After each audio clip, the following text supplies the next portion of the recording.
Hello everybody and welcome to the video. So today I figured I would sit down and I would give my opinions on the top Kingdom Hearts games. There's been a tier list going around on Twitter, other social media, with people posting their tier rankings for all the Kingdom Hearts games. Now, I sat down and I started making my own list, but then I realized that there's so many different things of the games that makes me like one more than the other or one less than the other. So I figured I would just make two different lists. So the first list I'm going to go over is gameplay. The first is the gameplay of the Kingdom Hearts games. Then the second list that I'm going to do is the story, and it doesn't mean it doesn't have to be significant. It doesn't have to be, what's relevant now. That list is going to be specifically about how I enjoyed this story personally. So, for example, if there's a game that is very important to the storyline, that doesn't mean I'm going to rank it high, because if I didn't enjoy it, or if I thought it was complicated, or if I just didn't like it, then I'm not going to favor that and put it up higher. Like I said, the first list is going to be about how I think how good the gameplay is, and then the second list is going to be on how good I think the story is overall. So without further ado, let's get on to the first list.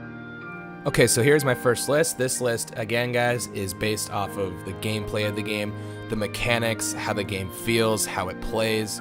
So I'm just going to go over it very quick. So up at the top, we have the S tier, and obviously that goes to Kingdom Hearts 2 Final Mix. That game is the absolute gem, the crown jewel of the Kingdom Hearts series. There is absolutely nothing wrong with that game. I think it is amazing when it comes to physics, the growth abilities, the ability customization, the drive forms, and just everything in this game is absolutely top tier, and I don't think it can get touched by pretty much anything else in the series. So when it comes to the A tier, we have Kingdom Hearts 0.2, and then next to it we have Kingdom Hearts 1. And I know technically it looks like I favored 0.2 a little bit, but I think that Kingdom Hearts 1 and Kingdom Hearts 0.2 are actually very, very equal on this list. It's only because they are both fantastic games in terms of how they feel, how they play, but they also both have their drawbacks. For example, 0.2 is a little too floaty, and it does feel a little hard to control Aqua at times. And then Kingdom Hearts 1, it's kind of the opposite. I think it's a little clunky and it's a little slow. It's not as fast-paced as 0.2 or any of the other games. So although they both do have their near perfections, they also have some of their near imperfections. So that's why those two are at the A tier. The B tier, we have Kingdom Hearts Birth by Sleep Final Mix, we have HD, Dream Drop Distance, and Chain of Memories. So the reason why I put these games here is because they have different battle mechanics than the ones that were previously in the A and S tier. They use the command deck, and when I was younger and I was playing through these games for the first time, I absolutely loved the command deck. I thought it was awesome, it was great.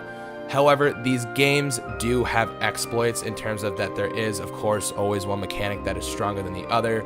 For example, in Birth by Sleep, you've got Thunder Surge, Shot Lock, completely broken. In HD, Dream Drop Distance, we have the Balloonga, absolutely busted as well. And then in Chain of Memories, although that there is a lot more customization than these other games, I feel like it is definitely a little more broken in terms of Sonic Blade and other things that you can use in terms of the cards, putting them together and making flashy, overpowered combos. But just because these games have exploits does not mean that they are bad games. I just feel like if you want to make a balanced, fun game, you shouldn't include things that are a little too OP. So yes, that's why these games are in the B tier. Now at the C tier, we have Kingdom Hearts 358 over 2 days, and we have Kingdom Hearts Recoded. And these two games are very similar to Dream Drop Distance as well as Birth by Sleep in the sense where they use the command deck. I just feel like they didn't do it as well. And I think that the thing that's really holding me back is that these two games never got a full remaster. They just got an HD cutscene cinematic within the 1.5 and 2.5 bundle. Unlike them, Birth by Sleep and Dream Drop Distance, we got to play them on a console, we got to feel it again, and it overall just got to feel a lot better. So I feel like, yes, in that sense, there might be a little bias towards these games because they never got a chance to really be on a console. But, that's just the way it is, guys. I just feel like, they just didn't do it as well, and of course that might be them being on the DS, but unfortunately that's the way it is, guys. 358 over 2 days and Recoded are at the C tier for combat because of those reasons. And now I really hate to say it because I do Kingdom Hearts Union Cross content on my channel. I play the game every single day. I absolutely adore it, but if we're looking at it from a Kingdom Hearts game perspective in terms of combat, if you're putting up it against all the other games, it's a tap and swipe game, guys. Kingdom Hearts Union Cross is at the D tier for the gameplay because that's just unfortunately the way it is. It just cannot compete with anything else. And like I said, I love Union Cross. It's a fun game. I love playing it. But in terms of a Kingdom Hearts gameplay game, it's just not up there. And it has to be at the bottom of my list at the D tier.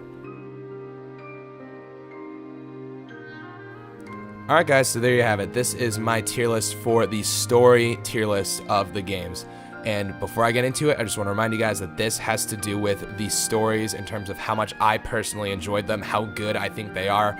It doesn't matter if they're important, it doesn't matter if they're significant. This tier list just has to do with how enjoyable these games are in terms of the story, how fun it was to follow, how on the edge of my seat it was when I was playing them, etc, etc. So yeah, with that being said, I'll jump into it. So for the S tier story games for the Kingdom Hearts series, Kingdom Hearts 2 Final Mix, Kingdom Hearts 1 Final Mix, and Kingdom Hearts Birth by Sleep Final Mix, all three of those are up there at the S tier because these games have the most story content in terms of this is where all the action is, this is where all the progression is, this is where I was on the edge of my seat from beginning to finish. I wanted to keep playing, I was binging, and I want to know what happens. And even when I replay these games, they get me emotional. Like Kingdom Hearts 1, the end, that ending scene, I must have seen it 100 times, but it still gets to me every single time. Same thing with Kingdom Hearts 2, and same thing with Birth by Sleep. They have these cutscenes, these moments where it really makes me feel, and it just, I love these three games. These are the best three games in terms of story by far, and that's why they are at the S tier. So coming in at the A tier, we have Kingdom Hearts 0.2 Birth by Sleep, A Fragmentary Passage, and then Kingdom Hearts Chain of Memories. Now I know what you guys are saying.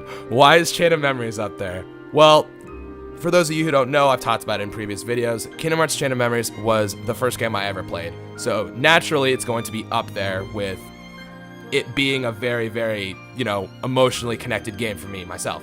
0.2 and Chain of Memories, both I think were fantastic games first time playing through them. Of course, the games were a little repetitive in terms of 0.2. It's just Aqua wandering through the darkness. It doesn't really pick up until maybe like the second half of the game. Same thing with Chain of Memories. The first half of the game was very repetitive, just constantly going through the floors. Not much story progression, but once things started picking up, those games were epic. So that's why they just fall short of the S tier and they fall into the A tier. Okay, so at the B tier, we have Kingdom Hearts Union Cross, and we have Kingdom Hearts 358 over 2 days. So Kingdom Hearts Union Cross is in the B tier because we're sort of in the middle of it right now, and it's really hard to judge how good the story is since it's ongoing. For me personally, I'm very into it. I want to know how this universe is going to tie into the Kingdom Hearts 3 storyline. And, again, since it's not done, I can't really make a proper judgment, but I am into it and I am enjoying it. So, yes, that's why it's at the B tier. And then Kingdom Hearts 358 over 2 days. Plain and simple, guys. I can never make up my mind about this game. I've only played it once, but I do rewatch the cutscenes. I rewatch the story mode on 1.5 and 2.5. And, it's weird because I have my days where I'm really into it and then I have my days where I'm really not. So, yeah, I'll just throw it in the B tier because... yeah, that's why. So that's my B tier for the story content of these games. So coming in at the C tier, we have Kingdom Hearts HD Dream Drop Distance. Now, Dream Drop Distance for me was a game that I had to replay a few times, and to this day, I still Google story aspects of it because although it's very important to the storyline, it makes no sense. It is the most confusing Kingdom Hearts game of all time. This is where I feel like the storyline really took a turn and it got a little convoluted. I mean, you've got all of the organization members coming back, all of the Xehanorts, you have time travel, you have who's good and who's bad. It's just, to me, when this game first came out on the 3DS, I did not understand it whatsoever. I actually had to put it down and I forgot about it for about a year. I have a lot of things to say about Dream Drop Distance. That does not mean that I don't enjoy it or think that it is very important, because it is one of the most important games. But for me personally, enjoying the game, did I enjoy it? It's a love-hate relationship. For the most part, when I first played it and the first few times I played it, I don't think a Kingdom Hearts game should be this complicated. So yeah, that's why Kingdom Hearts HD Dream Drop Distance is at the C tier. So last but not least, well, actually, yes least, in the D tier, we have Kingdom Hearts Recoded. Now, plain and simple, I'm not going to really sugarcoat this. Kingdom Hearts Recoded is absolute garbage. I'm sorry, I tried playing it as a kid. I tried playing it like a year ago. I can't play it. I don't know why. Maybe it's because I know the story doesn't go anywhere. The gameplay is really clunky. I know people say that they think it's better, but me personally, the story makes no sense. It's stupid. It doesn't mean anything. This is probably the most unprofessional part of the video because I have so much to say about Kingdom Hearts Recoded. It's just basically one of those things where, like, it's a giant simulation, and it's... There are important story aspects, and there are moments where everything starts coming together a little bit more, but overall, Kingdom Hearts Recoded story is hot garbage. Hot garbage. And I'm sorry to all you Coded fans if you do exist out there, but yes, Kingdom Hearts Recoded has got to be the worst story in the Kingdom Hearts series. However, guys, that is the end of the video. I hope you guys enjoyed it. Once again, this has been my video discussing the Kingdom Hearts games in terms of the gameplay, and then my other tier list discussing the games in terms of their storylines. I hope you guys enjoyed it. Let me know down below what you guys think, because I really would love to know. I love seeing discussions going on, and I love interacting with you guys in my videos. So don't forget to do that. Leave a like, subscribe to my channel for more Kingdom Hearts content, and most importantly, hitting that stupid bell button so you are notified of when I upload, because since I don't upload every day, YouTube does not push my videos. So that would help me a bunch. Thank you guys so much, and until next time, I'll catch you all later. Bye-bye.